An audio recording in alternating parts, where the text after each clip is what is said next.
النهارده هنتكلم عن الفحوصات اللي المفروض تعملها المرأة الحامل عشان تهتم بصحتها وبصحة جنينها. من أهم الفحوصات ديت الهيموجلوبين، الحديد، مخزون الحديد، والكالسيوم، وفيتامين د. متابعة لكلامنا على أهم الفحوصات اللي المفروض المرأة الحامل تعملها في فترة حملها علشان تطمن على صحتها وصحة جنينها. الحديد ومخزون الحديد.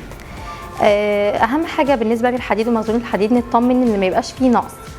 أعراض النقص بتاعته بتكون زي الهبوط، شحوب البشرة، الدوار، تساقط الشعر، تقصف الأظافر، وكده طبعا لازم نعمل الفحوصات دي بصفة شهرية علشان نطمن على صحة المرأة الحامل وبالتالي صحة جنينها.